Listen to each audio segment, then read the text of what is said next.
America और Australia के अंदर पहले नंबर पर क्रिश्चियन लोग हैं, दूसरे नंबर पर बौद्ध हैं। लेकिन जिस तेजी से वह बौद्ध बनने का सिलसिला चल पड़ा है, आने वाले 10 से 15 सालों में अमेरिका में भी ऑस्ट्रेलिया में भी बौद्ध लोगों की संख्या क्रिश्चियन से भी ज्यादा हो जाएगी। तो बौद्ध धर्म तो कहीं भी आपने नहीं सुना होगा कोई डरा के किसको बौद्ध बना रहा हो या किसी को लालच देकर बौद्ध बना रहा हो। बौद्ध धर्म क्यों आगे बढ़ रहा है? क्योंकि ये साइंटिफिक टेम्परामेंट से चलता है, ये वैज्ञानिक दृष्टिकोण से चलता है। क्योंकि बुद्ध खुद कह के गए, किसी बात को इसलिए मत मानो कि बड़े बड़े धार्मिक ग्रंथों में लिखी है। बुद्ध ने यह भी कहा, किसी बात को इसलिए भी मत मान लेना कि मैं कह रहा हूं, किसी बात को इसलिए भी मत मानना कि कोई बहुत बड़े व्यक्ति ने कही है। किसी भी बात को मानने से पहले जानो, परखो, जांचो, परीक्षण करके देखो, तर्क की और विवेक की कसौटी पर तर्कपूर्ण तरीके से कस कर देखो। उसके बाद अगर आपको लगे ये बात सही है, ये सबके लिए कल्याणकारी है, तब उस बात को मानो। ये सबसे बड़ा अंतर धम्म में और धर्म में है।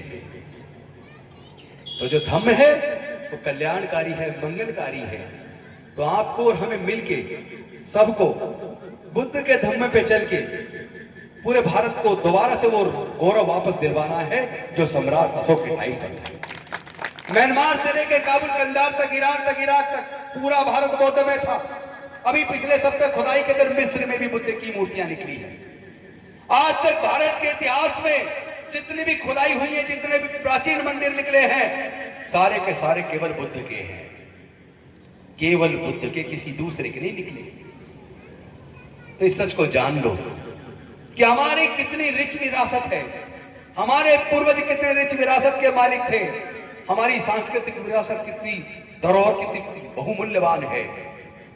फिर भी हम ऐसी व्यवस्था में क्यों हैं जहां छुआछूत है, पक्षपात है, अन्याय है, उत्पीड़न है, हवानियत है। अरे उसको छोड़कर इंसानियत के रास्ते पे, प्रेम के रास्ते पे आगे बढ़ो ना, तो भारत का कल्याण होगा। सम्राट अशोक के टाइम पर जब पूरा भारत बौद्ध में था, काबुल कंधार से लेकर म्यांमार तक, तब भारत सोने की चिड़िया था। फिर से भारत को वही सोने की चिड़िया बनाना है, फिर से भारत का वही गौरव वापस लौटाना है। जब भारत के प्रधानमंत्री विदेशों में जाते हैं तो कहते हैं मैं बुद्ध के देश से आया हूं। जब विदेश के लोग भारत में आते हैं, जैसे आजकल G20 चल रहा है, उसमें भी जो विदेशी मेहमान आते हैं उनको बुद्ध की मूर्ति दी जाती है। अरे जब बुद्ध की मूर्ति देते हो तो बुद्ध के सिद्धांत को भी अपना लो ना। शर्म क्यों आती है बुद्ध के सिद्धांत को अपनाने में? ये बुद्ध का सिद्धांत ही भारत को वापस वही गौरव लौटाएगा जो गौरव कभी हमारे पूर्वजों के टाइम पर 2500 साल पहले था। लास्ट में सिर्फ एक बात कह के अपनी बात खत्म करूंगा।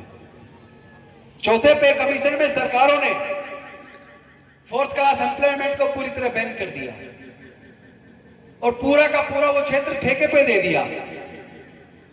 पहले जो चपरासी लगते थे या छोटी 4th क्लास की नौकरी में जो लगते थे, चौकीदार लगते थे, माली लगते थे, उसमें मेजोरिटी में लोग SC ST OBC के लगते थे। उस पूरे क्षेत्र को प्राइवेटाइज करके ठेके पे दे दिया, आउटसोर्स कर दिया।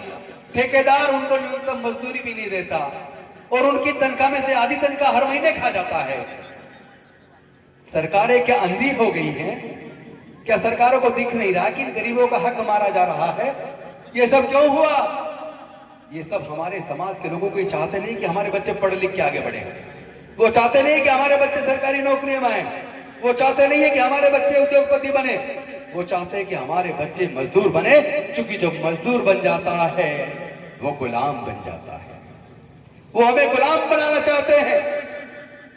वो चाहते हैं कि ये बाबा साहब के संविधान को खत्म करके मनुस्मृति का शासन भारत में आए। और मनुस्मृति के शासन में भारत के 88% लोगों की क्या स्थिति होने वाली है, ये सब आप जानते हैं। ना फिर आप पढ़ पाएंगे, ना नौकरी में जाएंगे, ना सम्मान का जीवन जिएंगे, मजदूर बनेंगे, यानी कि गुलाम बनेंगे। मैं आप सबसे पूछना चाहता हूं, क्या आप अपने बच्चों को फिर से गुलाम देखना चाहते हो? नहीं। बड़ी मुश्किल से डॉक्टर बाबा साहब अम्बेडकर ने 3500 साल की गुलामी से हमें आजादी दिलाई है, लेकिन वो फिर से हमारे बच्चों को गुलाम बनाना चाहते हैं। फिर से सवाल कर रहा हूं, क्या आप अपने बच्चों को दोबारा से गुलाम देखना चाहते हो? नहीं देखने। अगर नहीं तो अपने हक की लड़ाई लड़नी होगी। हमें अपने बच्चों के भविष्य के लिए लड़ना होगा। हम लड़ेंगे, हम जीतेंगे।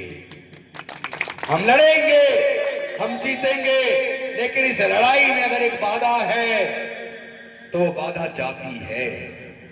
जब भी हम किसी से पूछते हैं तुम्हारा शोषण क्यों हुआ, तुम्हारा उत्पीड़न क्यों हुआ, किसकी वजह से हुआ, तो लोग कहते हैं जी जाति की वजह से हुआ।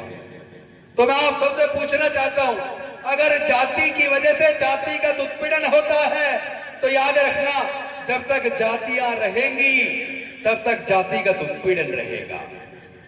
इसलिए जाति छोड़ो, समाज जोड़ो। जाति छोड़ो, समाज जोड़ो। तो जाति छूटेगी कैसे, जाति टूटेगी कैसे? जिस प्रकार अनेकों नदियां अलग अलग नाम से जानी जाती हैं, लेकिन जाने के बाद वो समुद्र में गिरती हैं और अपनी पहचान खो देती हैं। कोई एक लोटा पानी समुद्र से निकाल के क्या बता सकता है कि इस लोटे में कौन सी वाली नदी का पानी है? कोई नहीं बता सकता ना। उसी प्रकार जब ये विभिन्न हजारों जाति के लोग, जो मूल निवासी लोग, अनुसूचित जाति, जनजाति, पिछड़े वर्ग के लोग और सिख, ईसाई और मुसलमान भी सब हमारे समाज के हैं, वो किसी वजह से कन्वर्ट हुए हैं। इसलिए मैं कह रहा हूं 88% लोग जिस दिन बुद्ध के धम्म में वापस आएंगे और अपनी जाति की पहचान को खो देंगे और बौद्ध कहलाएंगे, उसके बाद किसी की ताकत नहीं है जो आपका शोषण कर ले, किसी की ताकत नहीं है आपका हक अधिकार मान ले। क्योंकि अगर आपका शोषण होगा, क्योंकि आपने किसी बौद्धों का शोषण होता नहीं देखा होगा, अगर किसी एक भी बौद्ध पर आंच आएगी तो आपके साथ चाइना भी होगा, जापान भी होगा, वियतनाम भी होगा, थाईलैंड भी होगा, म्यांमार भी होगा, सारे बौद्ध देश आपके साथ खड़े हो जाएंगे, सरकारें घुटनों पे आ जाएंगी, आपके हक अधिकार की रक्षा सरकारें भी करेंगी। इसलिए बौद्ध धर्म की क्या पहचान? मानव मानव एक समान। जाति छोड़ो, समाज जोड़ो। बहुत बहुत धन्यवाद। नमो बुद्धाय। जय भीम, जय भारत।